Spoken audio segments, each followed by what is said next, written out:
Ready? Let's go ahead and call the meeting to order. It's 5:12. John, would you take a roll call, please? Pasico, Hector, Present. Hopkins, Here. Slaughter, here. Stinson, here. Stuckey, Willie. Yes, and Ben's still here. We lost him. Oh, did you? That's what I was afraid of. I'll watch for him. We'll give him credit for being here. Okay, we are absent to the mayor and mayor pro tem, so we need to nominate a presiding officer. Does anybody have any ideas for who that may be? I nominate Noah. You want that to move soon? That's kind of why I nominate. Anybody else want to nominate anybody? Okay, second. Okay, nominations closed. You want to go ahead and vote, make motion in second, please? I'll make a motion that Noah sit in as the mayor for this purposes of this meeting. I'll second it. Okay. All in favor, say aye. Aye. Aye. Opposed, nay. Okay, just a second. Up this again. So, Because you were late. yeah. If I can see right there, it's tough. Wow. Wow. Bring beer. I was Pete now we're down the highway. You're not been a good choice. Okay, so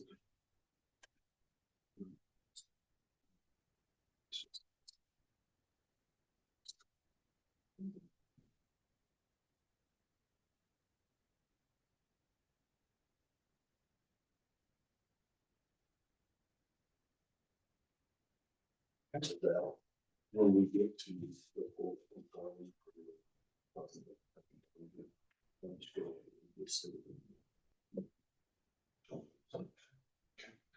and then if chief gets here, which reports he received this letter.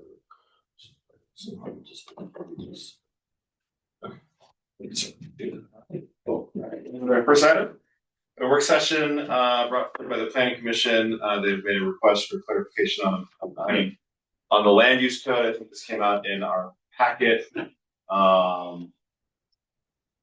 Did everybody get a chance to take a look at this? I think refresh myself. I did read it. Yes. So those flat to lesser roof pitches. I would like to ask if we could push this to the next meeting. I'd really like it if Ben was here. Okay. To help with this. Either Is that a motion? I may need a motion as a work session, so if it's just we're just chatting about it essentially right now. Okay. I mean, I think it's always been a problem.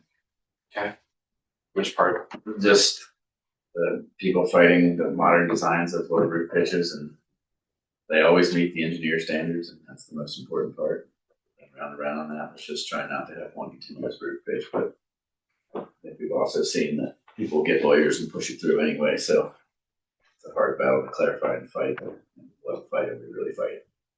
I did hear, I called Doug just to get his thoughts. Doug's on the planning commission, and he had, I guess Bobby Craig attended one of the meetings, and Bobby said that supposedly Grace Ice and Water Shield won't warrant a roof less than 4-1 pitch or 412 pitch unless you put 2 layers of Grace Ice and Water Shield on it.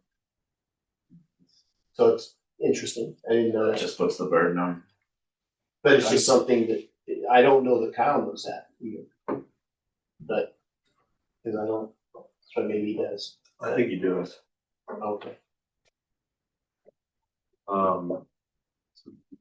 Being that this is a matter of code, Bob, do you get a chance to look at this? Do you have any sense on, like, is there an opportunity for us to provide clarity in an amendment to the land use code that would make it useful for? As to the gap on roof pitches.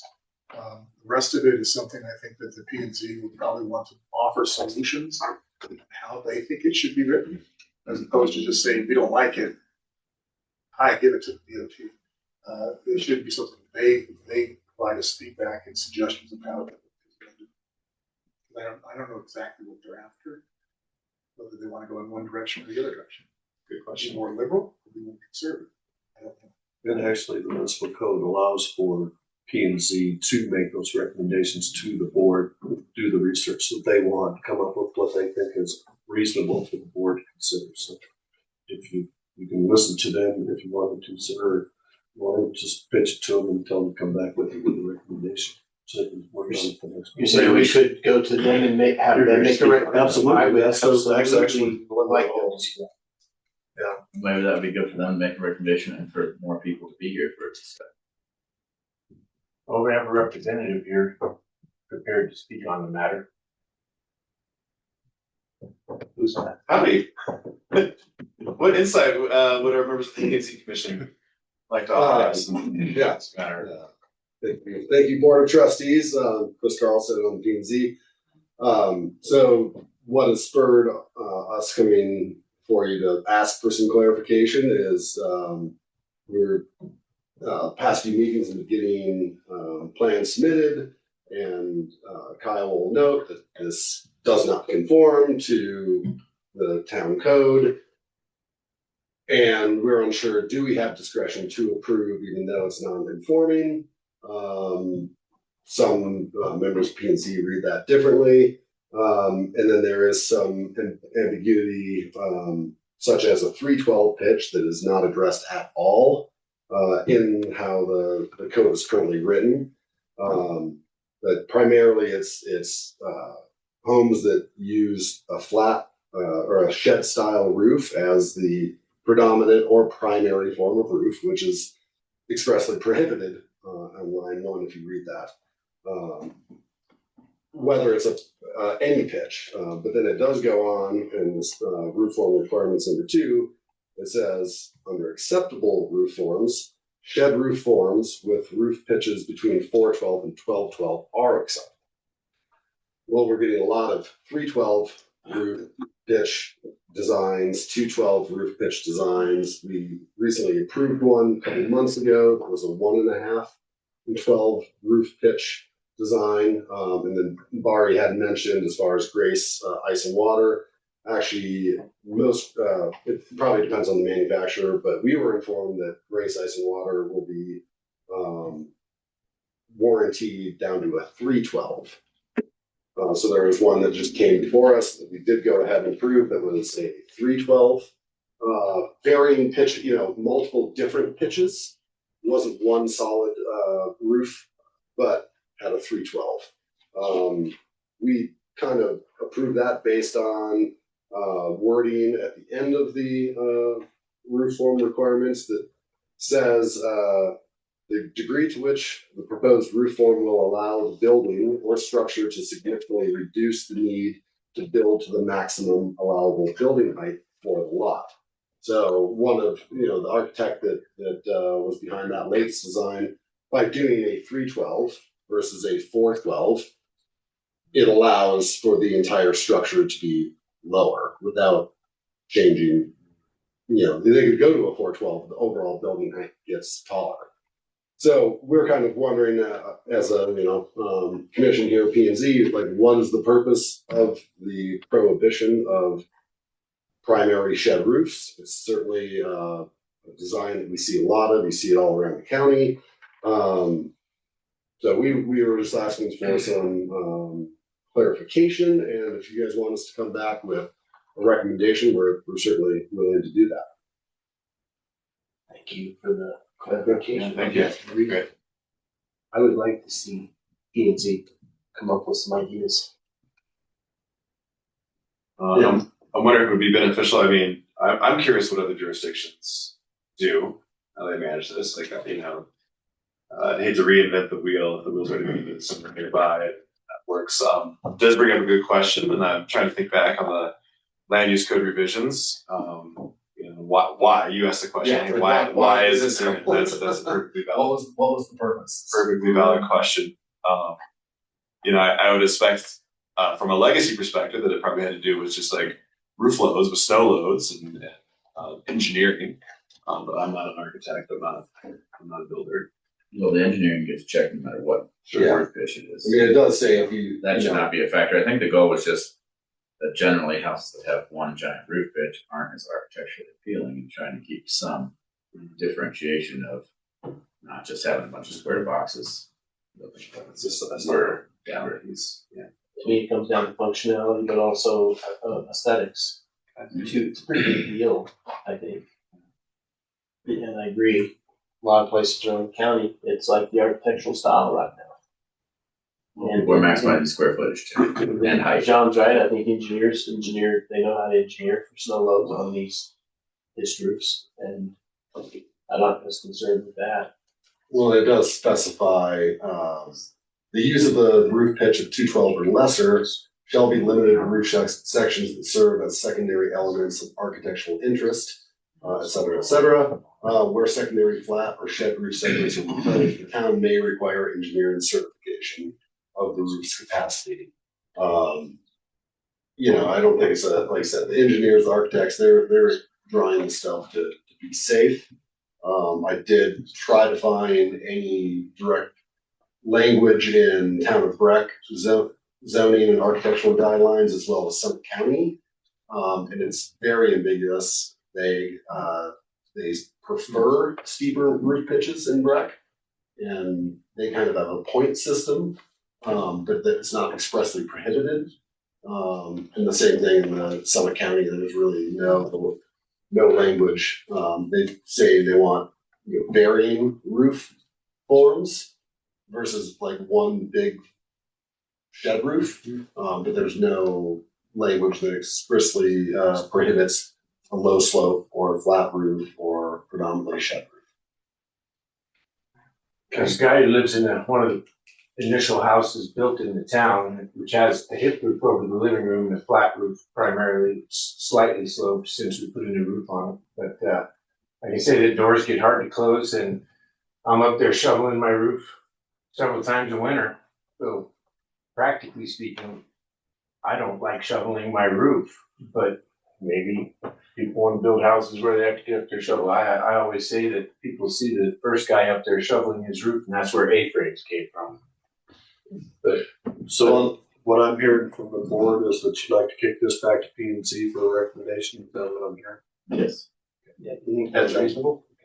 Yeah, I mean, I guess, you know, part of our, you know, struggle right now, because we're getting at least one project every single month, you know, and this might be a question for Bob, we're within the way it's written now, do we have the discretion to approve these? We don't want to continue to like, well, we like it and it looks okay to us and continue to approve it if it is, you know, expressly prohibited in the language, and are we digging ourselves a hole?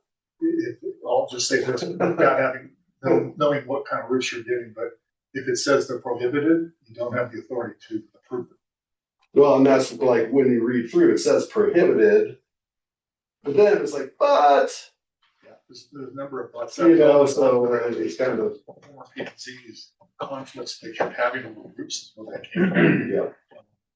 And I don't believe they were on the same page when we got the land use code through. Yeah. So I still don't think it's representative of what the P&Z really wants. And now that we got a kind of new P&Z, I think it'd be really right for you all to sit down and say, we like these forms. We don't want to prohibit this. We're getting some nice stuff that looks like this. And then draft up kind of, if you want, you can send it to me or I can help you. Draft up kind of what you want it to say. And that was what the recommendation would be. Would you agree it kind of comes down to the intent of this is more aesthetic?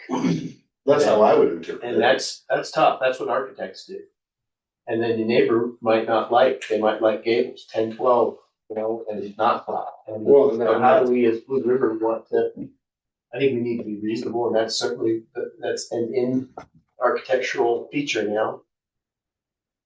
And I don't feel qualified to sit there and say, how much should this just be the dominant roof, the secondary roof, you know, this, that, and maybe it's not fair to put it back onto you either. Well, we got into the discussion last meeting, like, how do we define predominant or primary? Does it have to be more than, if it's more than 50% shed roof, is that then, you know, like with that language, where do we draw the line? I thought there used to be language saying that it could be over 75% or 80% of the primary roof. it doesn't call out percentages. It just says I thought the old language code did call out percentage. Yeah. The old range roof form was very vague. If it is kind of more aesthetic, because it would help me if I was on even P and Z, or if we were asked to do this, if we had maybe a couple of architects to give some thoughts on it, because it's very subjective. Well, I mean, it's up to the community, the members of the board of trustees, that they can, write the town code. What you think yourselves and the rest of the citizens of Blue River want to see. Yeah, that's a tough. That's what, but that is, it falls on the trustees, and that's where P and Z, we don't have the authority to change the code. We're just supposed to enforce the code, and we feel like with this specifically, that we're just kind of in this weird zone. We're like, well, this is a nice house. It looks like a lot of, I have pictures of houses that have already been approved and built in Blue River in the last 5 years that certainly would fall into that category. So previous P and Z, and board of trustees, these things have passed, been built. So like, And a lot of things though, it's very subjective, they look good, even though they don't meet the current code. and if it was written that P and Z has the ability to be subjective, because there's here subject to discretionary review. Other forms of roofs, etc., shall be subject to town review and discretionary approval based on factors such as consistency with other roof forms found within the immediate neighborhood, on existing buildings or structures, the roof's integration into the immediate surrounding environment in a manner that reduces the appearance of the building or structure. But the fact that shed roof is the second type listed under prohibited.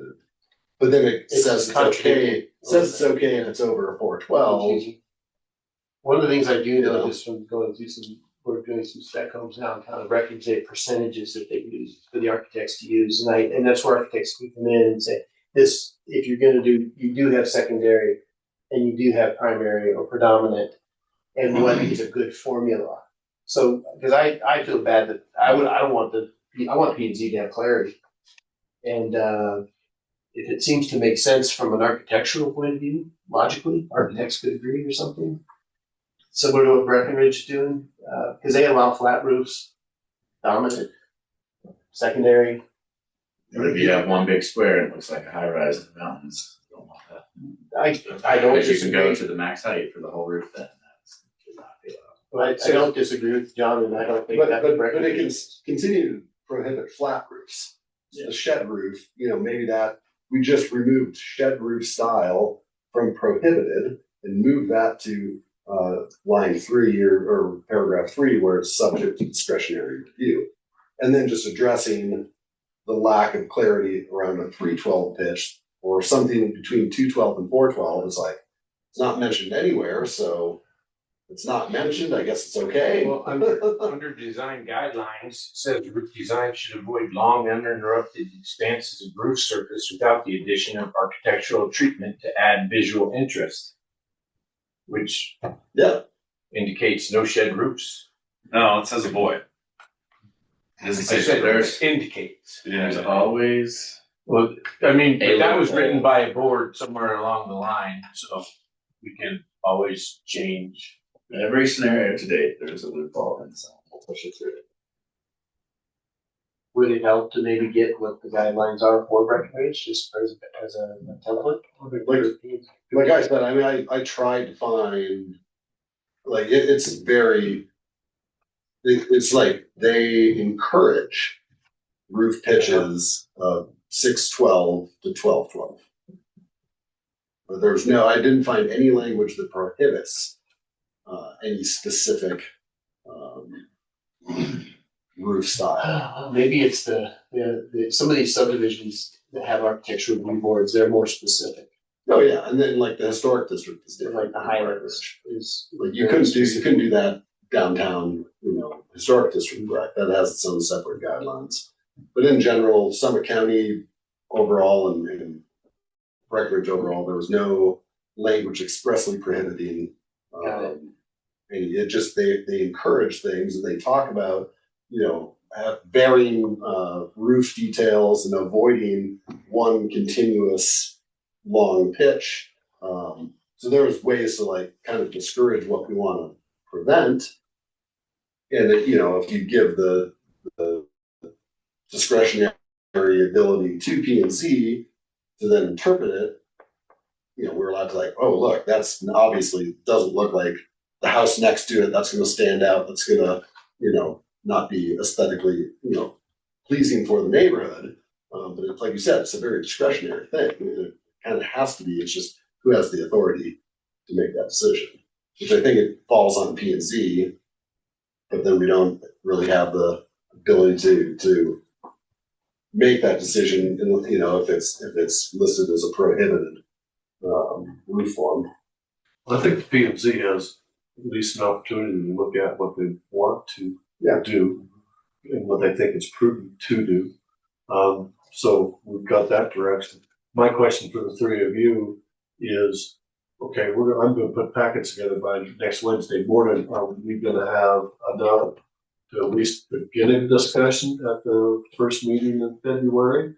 Or is there going to be more time is it going to be more valuable to give more time and have somebody go out and start pulling some of these code requirements, et cetera? Or have you done enough, do you think, to be able to? For me personally, I don't think it's that complicated. Okay. I think the language just needs to be. I just wanted to know from you guys' perspective if you would be ready to talk. I don't know about Gordon and Dan. I agree with you, and I really think in some ways time is of the essence because we get these requests each month, and we want to do what the town wants us to do, and there's too much ambiguity there, and so the quicker we can tighten that up, I think the better for all of us. I don't think it's that complicated. There's a couple of, there's an oversight with this 312, and then really just deciding what's prohibited, what's not. Can you have 10 shed roofs, all little in different forms? Is that okay? Versus one big roof, or do you not want shed roofs? Really, we're asking for clarity from you guys. If you want us to put something out, I'm happy to do it. I don't think it's that complicated. Well, here's what I would do. I would actually look at somebody else's, like take the Highlands, for example. They have a lot of gabled roof. They started out with gables in the Highlands, and they kind of stick with that theme, which is a lot of what you see in Blue River. And now people are incorporating modern roof structures, and they do put a limit. They to break it down to percentages. And when you're talking to architects, they need some guidance too. And so they understand percentages and dominant and secondary. They understand that stuff. They can design around that. And I think that would help P&Z. And P&Z can say, does it meet these requirements by the percentages? Versus leaving it up to you to say, well, I think it looks good. Yeah, percentages would certainly help in the language, because like we had the architect with we're like, well, is it predominant or primary? And his reading of that is like, it was an addition. When you pull in, you see the old house with the gable roof. The shed roof is the addition is 50% of the house now, and it's all shed roof. He looks at that as like, it's not predominant because you don't see it from the road as you pull in. The first thing you see is this gable roof. So like percentages would make it clearer, because he might interpret predominant as a visually predominant from a certain viewpoint versus predominant meaning 51% or more. So this is where I get stuck in this thing is, if you want to give us the discretion to make an architecturally aesthetic decision, fine. It's the prohibited here that really kind of trips me up right now in the wording, and I don't know how to, other than say no. And again, if we want to put a percentage, to me that's kind of more black and white than architecturally, what's the primary architecturally aesthetic part of the roof. But again, we can go at this different ways. Just the way it's currently written, at least me as a member of the committee, I get stuck on this prohibited thing, and either take prohibited out. If you want to put in a percentage, fine. If you want to leave it to us to give a suggestion, that's fine. If you guys want to guide us, that's even better. I do think you need to let the architects, you can't just say, go ahead and do this, and then say, I don't like the looks of this, that. Architects don't know what to do. And it's expensive for them. So I'll tell you what I could offer. I work with Rooted Architecture, who's done some of these more modern designs in Blue River, and at least asked the question. Bobby Craig has also been in front of us, and maybe just bring something back to the trustees in a work session or something. I'd let the planning commission dicker with it first Okay. and see where they go with it, and then come back with what their proposal All right. is, and then we can discuss what the context of that work session is All right. before it gets into. What I'm hearing is they're saying it's easy to fix. Yeah, so they Tighten up. so that- It's like, Yeah, see what- something that would really, you hit it right on the nail, the nail on the head. The idea that we'll prove it, like it, architects hate that. Yeah. Because they don't want to spend the money, the client's money to come in and have you guys say no, because we just don't like the color of your hair. You know, they don't like that. They need to know specifics on what they designed and then they're gonna meet some standard. So this idea of discretion is a So let's see where they come next or in 2 weeks, and then we can revisit this again in your February meeting. You guys be ready to Yeah. put it on the agenda. Okay, Thanks for coming and sharing that. yeah, appreciate it. Good job. Sounds like we're sorted on that item. We'll move to our regular meeting. We'll start with the approval of the agenda, the consent agenda, minutes from prior meetings and financial report. We have some items. Yeah, we adjustments here need too. to make an addition, and we need to do a subtraction. Excuse me. This weekend I received the letter of engagement for the 2025 audit from the auditors that the town has used in the past, and they need to start scheduling and getting materials around and scheduling dates for them to conduct an audit. So I'd like to add it as item 5. And then, because we really don't have a whole lot of folks, I believe that Bob would feel more comfortable if we just remove the executive session at this point in time, so that we can talk about that further with more members of the board, especially when it's talking about money. So we will remove the executive session, and then I did receive the financial report from the accountants this morning. As I had indicated, I did review it. I don't find any problems with it. I did put the list of bills at your places. So if you're okay with it, I'd go ahead and leave it on the consent agenda because I'm okay with it, as long as you rely on whatever. Right. So we're looking for a motion to pass the consent agenda with the modifications as stated by the town manager, meeting minutes, and then moving the executive session and bills for the same time period as well. I'd like to make a motion to approve the minutes from the regular meeting of December 16th, 2025, and the special meeting January 13th, 2026, and the financial report ending in December 31st, 2025, and to also remove the executive session from the end of this meeting. And add the letter of engagement, John. And also add the letter of engagement towards the new town manager. No, it's for the audit. Oh, to engage Yeah. the audit company to perform the audit for 2025. Thank you. Yeah. I'll second that. All right. Discussion? All in favor? Aye. Any opposed? Carries. All right. We have some folks with us today. Do we have any communication to the board? Good evening. Okay.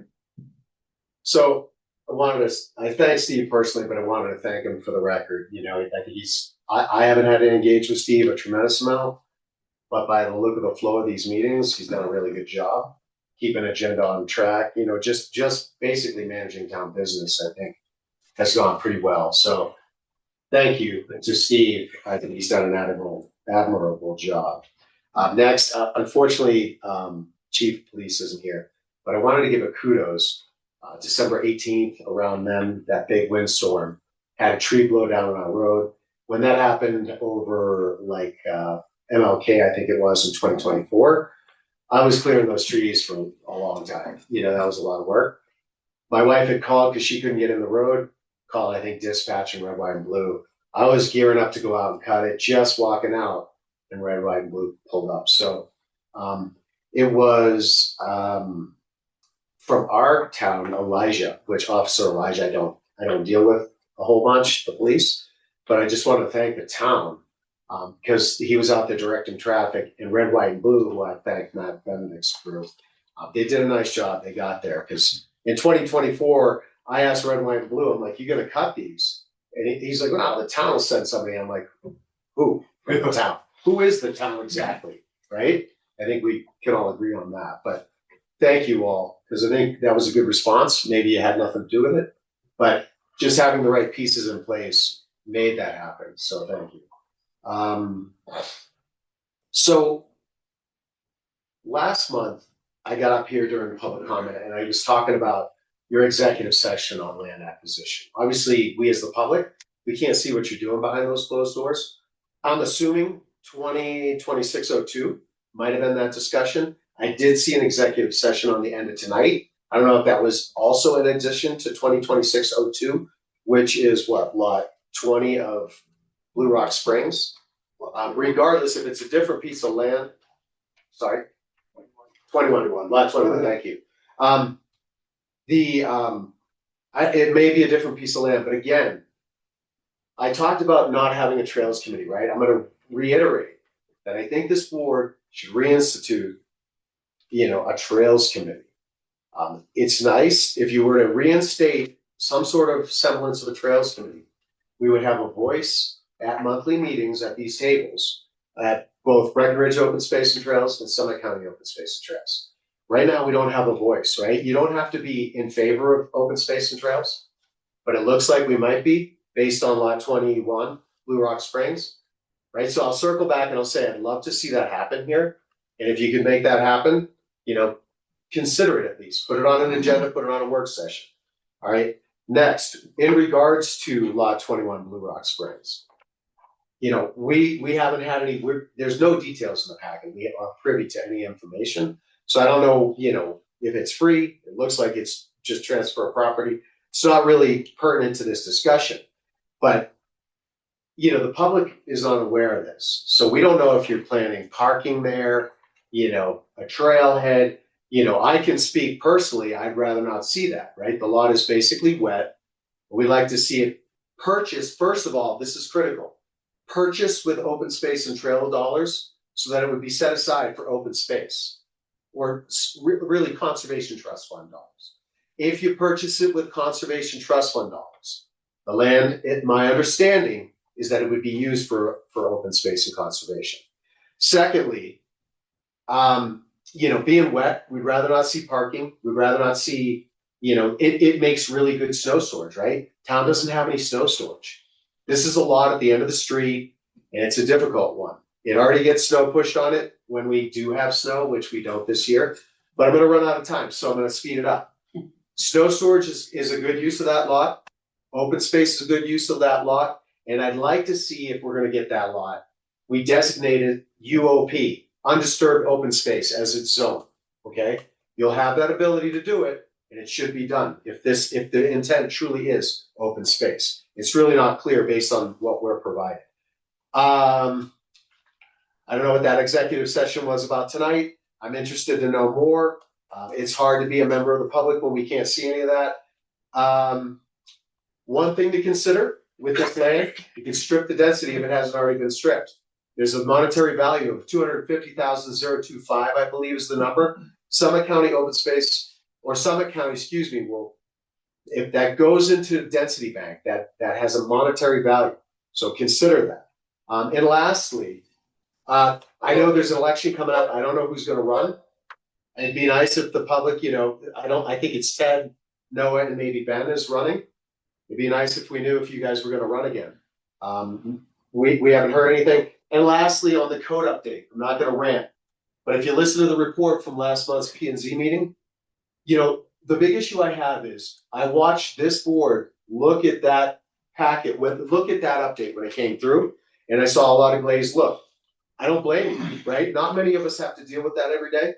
So it's really difficult for you to do it. It gets kicked back to P&Z. It was really just a courtesy from our inspector. But there's a lot in there, right? There's a lot. And when you just glaze it over and we don't get any substance out of it, we don't understand what we're adopting, that's not the way to do code updates. So, just consider it. Appreciate your time. Sorry to go long. It's been a while since I did it, so I'm gonna use some credit from last month. Thank you. Comments? Yes, indeed. Paul Semmer, Blue Grout Trail, met you all before. And my two comments deal with open space. Number one, following up on what Dan said with lot 21. Number one on that is kudos to the town and the Theobald family for recognizing that there are some unique values to that parcel that are of community purpose and conservation oriented. My concern is that in the packet, it mentions that there will be a transfer of the property and it's subject to the conditions that are enumerated in the deed, which is not included in the packet. So one of my first questions is, what are those conditions? And it echoes what Dan is saying, is what exactly what could you do with that parcel? That then leads to the second part of the discussion, is that there is no open space and trails committee. However, there are a lot of experienced people of that committee that still live here, work here, and want to get involved. And so if there's a way that we could put together some kind of an ad hoc committee to review that parcel and find out what are its positive and negative values related to open space and town purposes, like Dan said, the highest best use may be for snow storage and just leave it the way it is. Then again, maybe it's a bus stop. Then again, maybe it's a substation for XL Energy in the next 50 years when there's a change in the way we do energy here. Point being is there ought to be some kind of a management plan, if nothing more than a master plan for what you should do with the parcel. And I know that's an item on your agenda tonight to approve that resolution. So maybe you can think about it at that point. But again, number one is kudos for making it happen. Another open space parcel to bring forward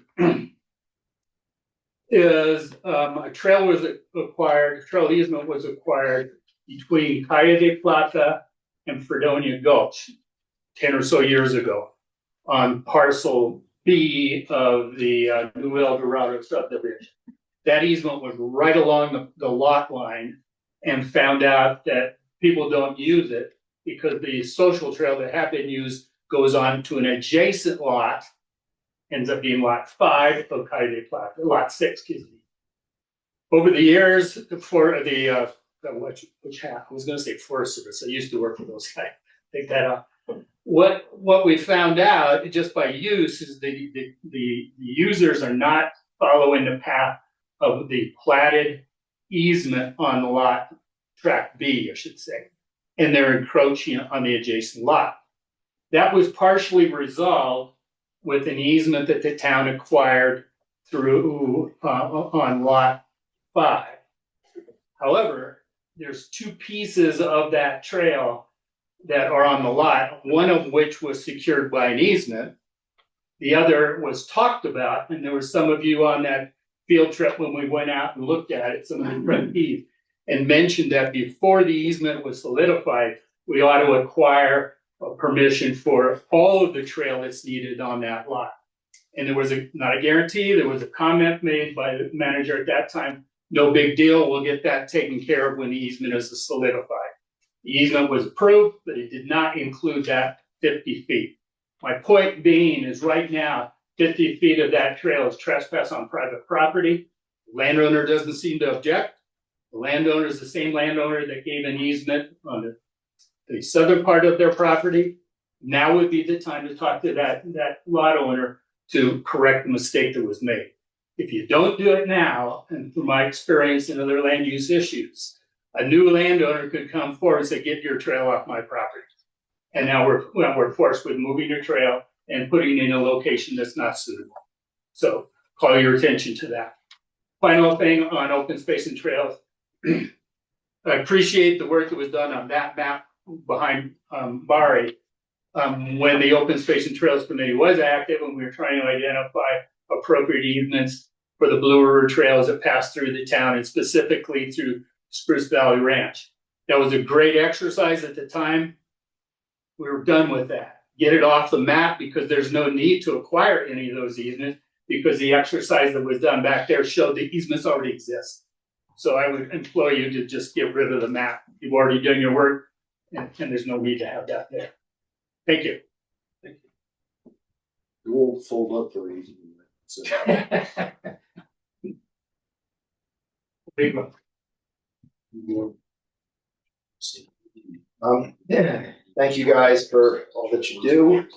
What I'm gonna say is partly as a member of the P and Z committee and partly as just a resident of the community. At the last P and Z committee meeting on the 6th of January, Kyle, our town building engineer, had presented a request to update certain codes, and he presented his request to us as a courtesy. And in particular, he wanted to update by March 1st, 2026, the 2024 editions of the International Building Code, the International Residential Code, the International Mechanical Code, the International Property Maintenance Code, the International Exiting Code, the International Energy Conservation Code, the International Swimming Pool and Spa Code, the International Wetland Urban Interface Code, the International Fire Code, the 2023 National Electric Code, Colorado Fuel Gas Code, Colorado Plumbing Code, Colorado Wildfire Resiliency Code, Colorado Model Energy Ready, blah, blah, blah, blah. You get my point. I'm not a builder. I've dealt with regulatory issues for a lot of my professional life. Basically, he presented this marked up document, which I read and really didn't understand. I would imagine you guys, some of you are similar to me when you've read this stuff. It's complicated. There's probably thousands of pages of code that he wants us to adopt. As if I understood his rationale correctly, he said that we had to adopt one of these codes because it was required by the state of Colorado. I don't know if it was the fire or the wildfire code. The others are not required. He said that we might have trouble getting certain housing grants if we didn't update to these codes. He said that it could impact our ability to get homeowners insurance. He said that it could impact his company's ability to get some sort of ISO, International Safety Organization certification. We were not presented with a thorough risk-benefit analysis. In my work with regulation, when you have an update in a regulation, typically there's a document that shows you specifically what has changed between the regulations. If you didn't update to the prior regulation and maybe you're one or two behind, you can still determine what is updated, but now it takes more legwork. You got to go back to these prior documents. Bottom line, for me, if I was charged with making this decision, other than what is mandatory by the state, I don't feel as though I was given enough information to make that decision. Personally, when I'm faced with situations such as this, I go to somebody that does have that information. I don't expect you guys to spend your very valuable time to read these regulations and understand them. You guys should get an expert to present this to you in a thorough, a comprehensive way. I don't think that Kyle has done that. We have a town engineering company. If Kyle is our man, let's have him do his homework and present this in a more comprehensive way. If Kyle's not the man, let's spend our resources as a community and get an expert to advise us. There's a lot at stake here. This is going to have some serious costs for the community and potentially serious benefits. I don't know what's best for our community, but to me, this seems like a big deal. A lot of regulations here. I would encourage you guys, and as a citizen, I'm fine with you spending my tax dollars to get an expert to help guide you make a good decision. I encourage you to do your due diligence and to get the necessary information, whether it's from Kyle or somebody else. Thank you very much.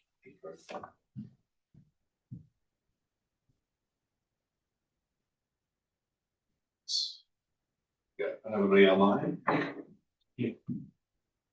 All right, moving into new business. Our first resolution on the agenda is regarding the town's website as host location. I think this is pretty routine. It's something that we do every January, right? It's the first thing you have to do on official business. That's what I thought. Every single year. Who knows what's going to Okay. Any questions about this resolution from the rest of the board? Yeah.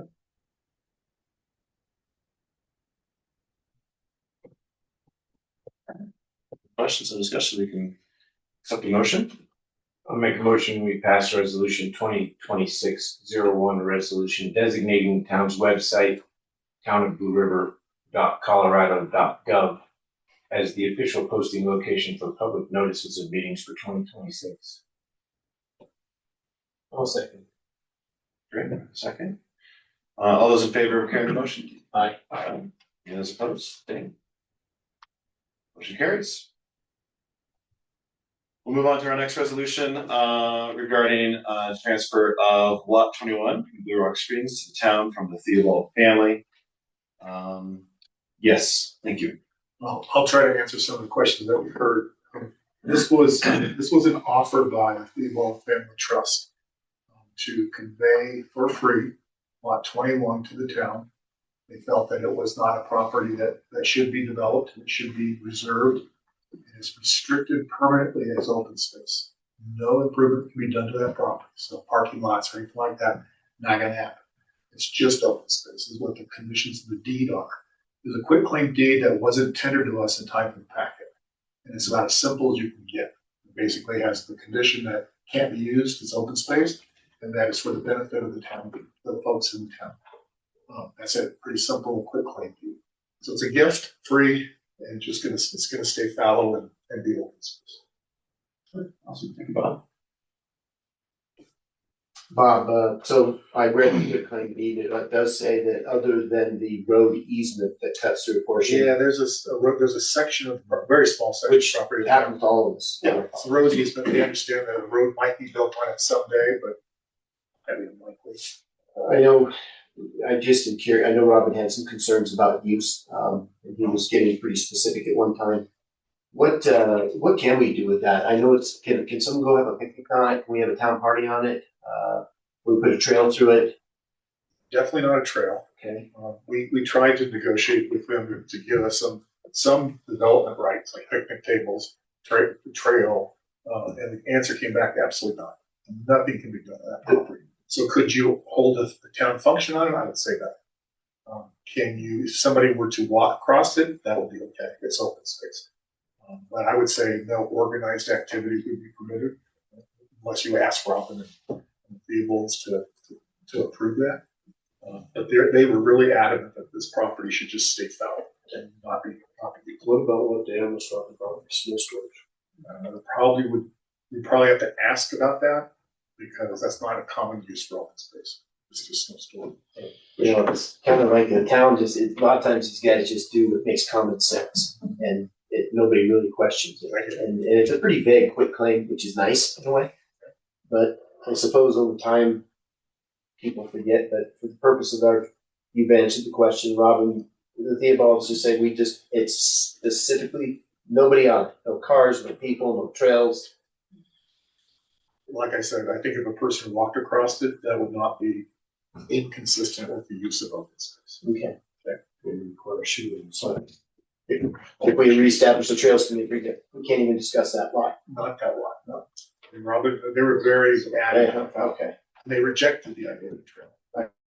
Oh, We never even talked to them about it. okay. We talked about a lot of things, and the answer was absolutely no. Okay. Well, and liability, I think I asked you a question about this. The town has, because there is a pond over there too. And if it becomes town's property, if someone drowns in the pond or something happens, town can't be held liable. You explained to me. We have immunity from suit. So. Any questions?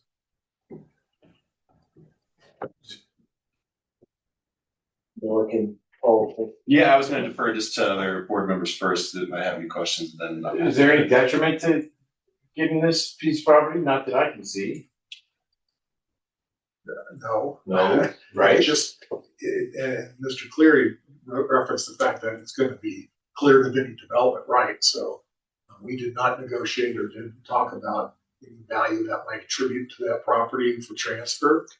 But we're not in a position with a free piece of property to essentially ask for that. He was very accommodating, very specific about this is a gift. I like the town. I love the town. They should have open spaces and whenever it can have it, we can use trails. That's the approach. sorry. Thanks, Bob, clarified a lot. Two comments on that. We all know easements are where they are, but whether they're supposed to be is another question. That particular parcel, I was just out there this afternoon and there's a road trip. Whether or not that's the platted road from the subdivision or it's a road by prescriptive easement. And I imagine that would be necessary to know where is the road, where does it fit on a parcel? And tie that into a management plan, if you will, that then documents the intent of the parcel being as open space. That it is okay to have an easement for the road, whether it's prescriptive or platted. And then to follow through with what the Theobalds are saying is, if there are a lot of restrictions that this is just open space, then should that parcel be rezoned as open space management? Because I believe there is an open space zoning that we do have, so that there's no doubt into the future that this is set aside. That then ties to the fact that now you own it, you manage it. There's water there, there's trees there, there's bugs there, there's possible trespass, squatters and things like that could happen. Right now, it's a beautiful piece of property. But the point being is, how are you gonna manage it?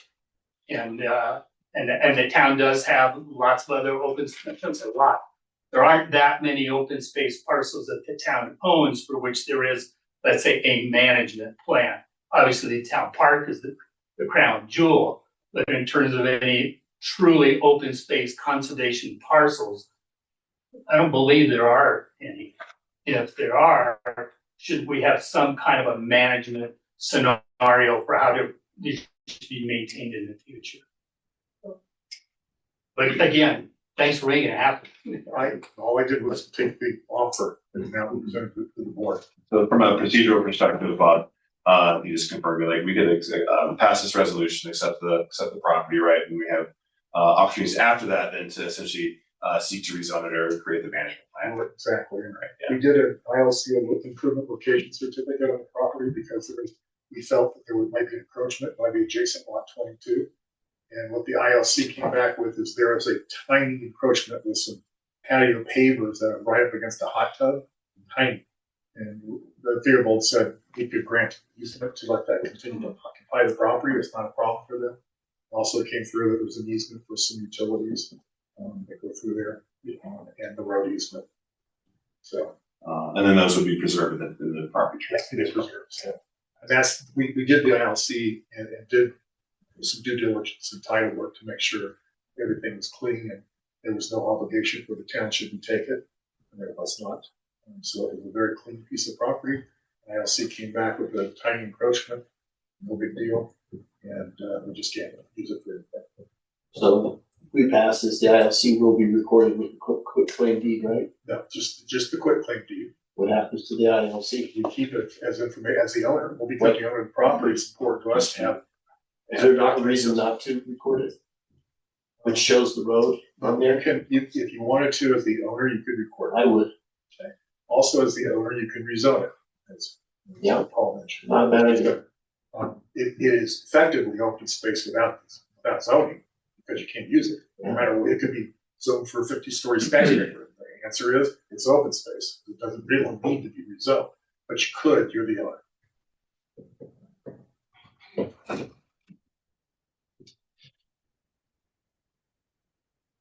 Looking for a motion?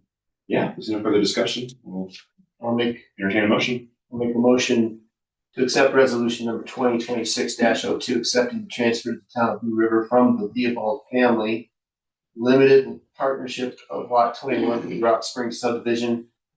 And that I would also like to put in there that the quick claim, that the ILC be recorded with the quick claim deed. Is that language that we would just need to add into the language of the ordinance, or is that just a procedural? That would be procedural. We want to make sure we took the property first before we. Well, then I'll amend it and take out the requirement to. Yeah, we'll just do that. Yeah, I'll make it open to legal. So with Okay, direction. that's it. Does that work? That works for me. So is that portion come out Yes. of the motion? Okay, that's good. Second. Second. All in favor? Aye. Aye. Any opposed, abstained? Motion carries. Okay, thanks, Jeff. Next item on our agenda, talking about appointment of a town manager and approving an employment agreement. Steve, Go ahead and read that. okay, this is for immediate release from the town of Blue River. Today's date, the Board of Trustees is pleased to announce the selection of a new full-time town manager, Mr. Chad Hull of Littleton, Colorado. The board recently interviewed 2 finalists, and after much deliberation, has determined that Chad was the best candidate for the position for the town of Blue River at this time. Mr. Hull currently works as a budget analyst for the city of Littleton. It is anticipated that Chad will begin his duties on or around February 4th. And with that, we can move forward with a resolution regarding the town manager's employment agreement as included in the packet. Any discussion on that looks reflective of what we spoke about at our last meeting in there. If there's no additional discussion, we can accept a motion on that. I'd like to make a motion to approve resolution number 2026-03, appointing a town manager and approving the employment agreement for the town of Blue River. Second. All in favor? Aye. Aye. Anyone abstain? Motion carries. Happy to say. All right. So look forward to seeing Mr. Hull a little later on in a couple of weeks. All right. Next item on the agenda regarding salary ranges for the town of Blue River. I think we do this every year just to keep pace with similar ranges. Around any background on this, Steve? Well, yeah, and there's no market adjustment or anything in this. It's just basically was taking the COLA that you awarded to each employee and shifting both the lower and the upper scales up by that percentage. And yeah, you should do it every year so that you don't have anybody maxed out. Awesome. Yeah, cost of living adjustments typically match inflation. All right, this is mostly housekeeping procedural. Any discussion, questions about this in the packet? If not, I'll make a motion that we approve resolution number 2026-04, approving new salary ranges for the town of Blue River. Second. all in favor? Aye. Aye. Any opposed, abstained? Motion carries. Thanks so much. All right. Let's see. We did add item to our agenda. Or did we already cover this in the consent agenda? No, you didn't. You have to put it as item 5. Okay, so we do have another item, added item. It's the approval of our letter of engagement for the 2025 audit. I know this wasn't included in the original packet, right? We got this. I sent it to you guys. I didn't get it until yesterday, so I did send it to you in an email. Typical letter of engagement is the firm that you've used before. They are already working with the town's accountant to put together the documents that they need to have available for to perform the audit, which I believe is going to occur sometime in May, a little bit later for you guys, but actually pretty early considering you're a small town. None of the audit firms with small towns will wait until September. So I would go ahead and make the recommendation to go ahead and approve this letter of engagement for the 2025 audit with Mann and Associates. Okay, right. Is this a motion or is this just casual approval? Motion. A motion, okay. A motion to approve our letter of engagement, move forward with our audit. I'll make a motion to move forward with the resolution to engage our auditing team in our 2026 or 2025 audit. 2025. Yeah. Great. Thanks. I'll second. Great. All in favor? Aye. Aye. Those abstain? Carry on. Forward. We have no old business on the agenda today. We'll move into the report section here. Neither the mayor or the mayor pro tem, I'm sure, have a report. I certainly don't. Any reports from the trustees?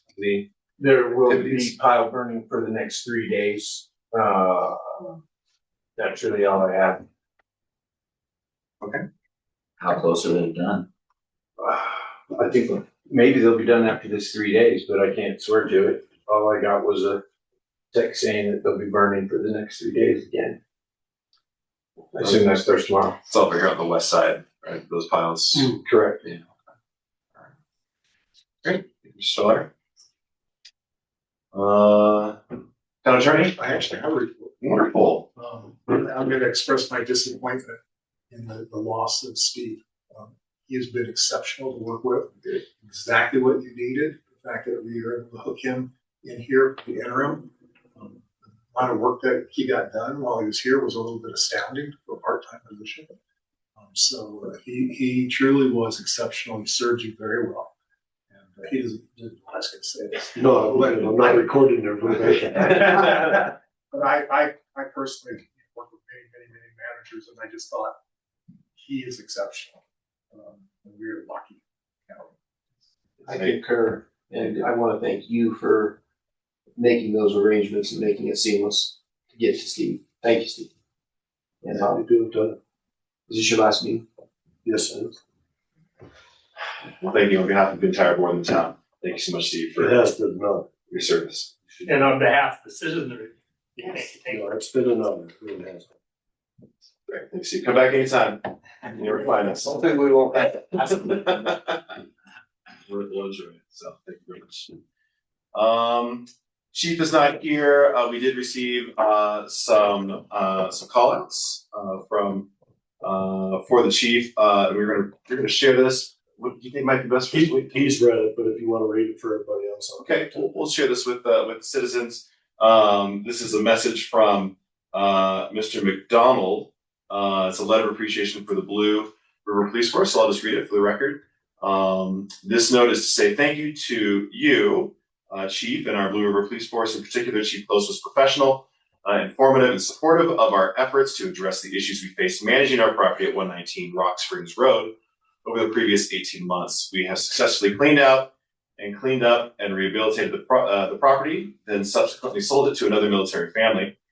The Blue River Police Team's vigilance, support, and advice, along with assistance offered by the Breckenridge Police Department and the Summit County SO, have been instrumental in this 18-month transition after 57 very good years of grand embrace. It is the distinct pleasure of our family to have grown together, grown up, and grown out as property owners and part-time citizens of Blue River. Since December of 1967 until earlier this month, we have owned 119 Rock Springs Road, and since the early 90s, additional properties at 0873 and 0853 Blue River Road. We are still avid Blue River fans and citizens with the properties at the end of Blue River Road. We look forward to supporting the town of Blue River and the Blue River Police Force in any way possible on behalf of the McDonald family. Thank you for all that you do for all of us. Signed, John A. McDonald, Major General, U.S. Army retired. And the record. It's only 2 twinkle. It's not that much. I have to tell you the story though, that came in with a FedEx envelope from someplace in Dubai. And so Jonathan, I had him clear the building in case it was exploding. And then I opened it up, and it's another envelope from McDonald's in San Antonio, Texas. This is going to be strange. So was this the house that we had some issues with? Yeah, Chief said that you have a lot of issues with There meth and stuff like that. Right, all He that. worked very All that hard. stuff that was going on. He was really happy that the property owner was very supportive, trying to get it cleaned up. Oh yeah, well, he's a major general. Yeah. No, I did have one thing to report, but even though I don't have a report in there. You all may not be aware, but you had an agreement for the use of the tarn that was approved in, I believe, September of 2025, but that had an expiration date, a solid expiration date of January 31st, 2026, because there was supposed to be a new agreement negotiated. That obviously didn't occur because I only found out about it 2 weeks ago. And so there wasn't a way to do. So I reached out to the attorney, since he was already talking to Mr. Theobald with regard to the property transfer. And Mr. Theobald did email back and said that on behalf of the property owners, that they would extend that temporary use agreement until the end of May this year. So that would allow, and it's on the new person's honeydew list, so allow them to come in and do the negotiations. I just wanted to let you know, in case you thought that it was coming up, because everybody else was getting nervous about it. Awesome. Thanks for the update. I'm sure Mr. Hull will be excited to take that on. Yeah, sure. He's got to have something to do. I can't do it all at once. Before we adjourn, I wanted to ask Steve's question Yeah, sure. regarding the new town manager and housing. If for some reason, what happens if he doesn't find a place by? Well, he's got 6 months to do it. So, So he's gonna start. I don't know. It's his intent to move now. But he has pursuant to his contract 6 months to make the relocation because of the probationary. But he'll be here first part of February. He will be here. Okay. Yeah, well, I'm gonna text him here as soon as I get a chance to get on my keyboard, and let him know his intention would be, because he has to give 2 weeks notice, that he would submit notice tomorrow. That would make him available then after the planning commission meeting on the 4th, and not do my orientation then, et cetera, see where we go from there. If anybody knows of any housing Yeah. available, put He's your not- feelers out, because the new town manager. He's not wanting to buy right now, and of course, nobody would want to when you have a probationary period with him. But if you do hear something, he was looking for a rental, not necessarily what I tell you guys, 2 bedrooms. 2 bedrooms, Bedrooms, 2 baths, that he and his wife they could rent. so he's actively pursuing it, and He has been. he's not depending on us to find it, but if we No, can. but come I up with did it. tell him that you were complimentary offer. He was very happy about that you were that engaged about getting him here, so. You're still on the hook if he gets in time, but. Did I say something? If I could, I had to set up this extension of the agreement for the tarn quickly. And so what we did is we did it by simple email extension, which Theobald's gave us an email back saying, yep, we agree to extend, and we need the mayor to respond, I want to extend. He's not authorized unless you vote here, in a simple motion to authorize him to sign the extension. Okay. It's simple. I make a motion, we authorize the mayor to sign the extension agreement with the Theobald family in reference to Tarn. Second. All in favor? Aye. Aye. Opposed, abstained? So moved. Great. I have another motion. I would make a motion that we direct the staff to prepare, Information and a sample ordinance. information and a sample ordinance for reestablishing the salary of future boards, which I've been trying to do for 3.5 years. So that wouldn't be So that'd just be a direction. that wouldn't be an action item, because you're gonna discuss it, but I need to probably plan on putting it in the work session for the February meeting. Yes, So please. Yeah, but Mr. Slaughter wanted to do a motion because he's brought it up, and no one's done anything about it. If you all approve that motion that he made, then we have to do it. Well, hopefully we'll die. I make a second Yeah. to put it on the agenda. Have a second. You're good? All right. Well, all in favor of that motion? I don't have a second. So it's to review, Okay, sorry. and establish. Yeah, Review. there's a special way in which you increase governing body members' salaries. It has to be done in a certain way so that everybody gets paid the same at the same time. They don't just increase it because the new people get the salary benefit and the old people don't. So what could bring back to you is the common form of ordinance that's used in just about all municipalities to increase the salary. Question is what numbers would we put into it?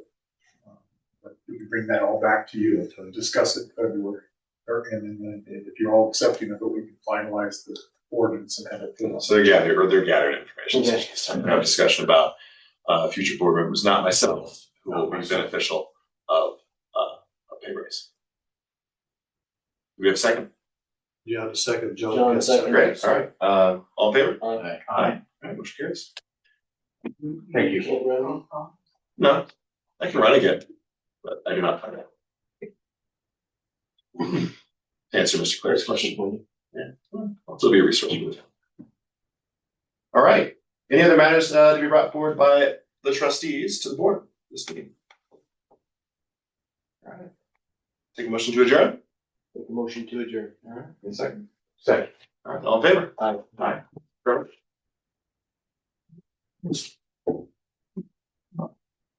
You can always call. Yeah, Mr. Clare.